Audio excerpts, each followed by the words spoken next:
When we thought the world of Yellowstone couldn't surprise us anymore, Taylor Sheridan pulls us back into the story with a brand new spin-off known as The Dutton Ranch. And while it's thrilling enough to know that Beth and Rip will carry this franchise forward, what really makes me extremely excited is the newest addition of Ed Harris to the cast. I don't know about you guys, but for me, that changes the entire tone of what this show could be. Harris is stepping into the role of Everett McKinney, described as a weathered veteran and veterinarian. He's said to be someone who treats animals with compassion and humor, which is honestly an odd description.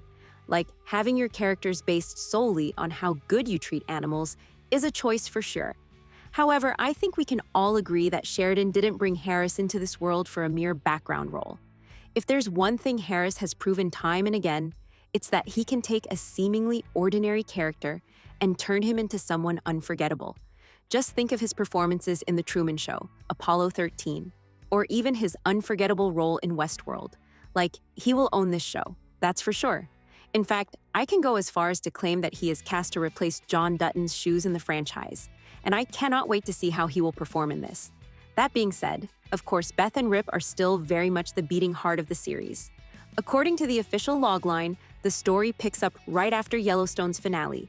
They finally have the peace they fought and nearly died for, running their 7,000-acre ranch. But peace never lasts long in Sheridan's universe, and we'll be watching them go head-to-head with tough times, and the challenges of raising Carter into the man he's supposed to become.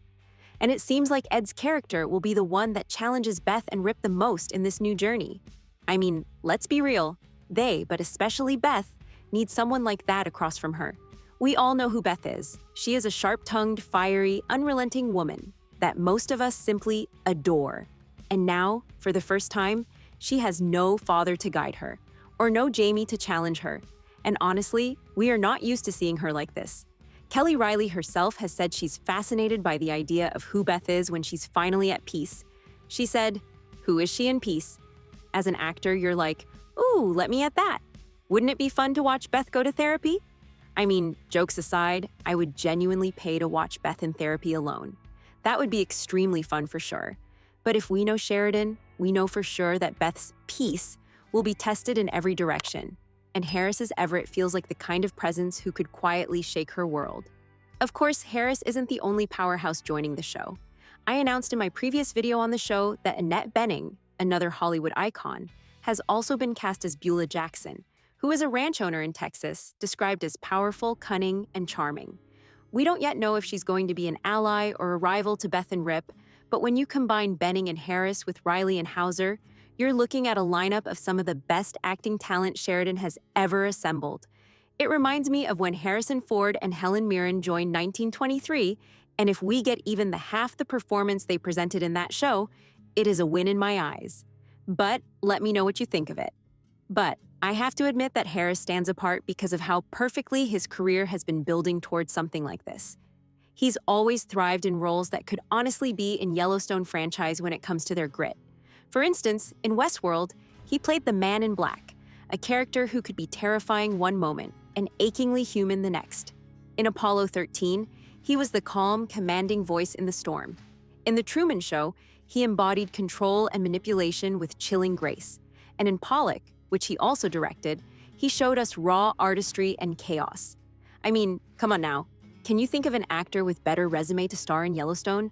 Because I honestly cannot. At this point, though, it's worth remembering that this show isn't a prequel or side story. Unlike 1883 or 1923, the Dutton Ranch continues directly from Yellowstone. That means every move Beth and Rip make is carrying forward John Dutton's legacy, even if Kevin Costner isn't on screen anymore.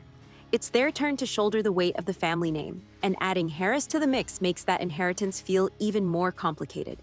Behind the scenes, Sheridan is still steering the ship as executive producer, while Chad Feehan steps in as showrunner.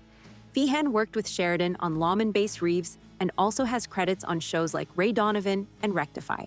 Kelly Riley and Cole Hauser themselves are executive producers, which tells me they're deeply committed to shaping this next chapter, and it will be so interesting to see their input to the story. For more weekly updates, discussions, and analysis on the upcoming Yellowstone shows, make sure to like and follow. Meanwhile, the video on the screen might also interest you.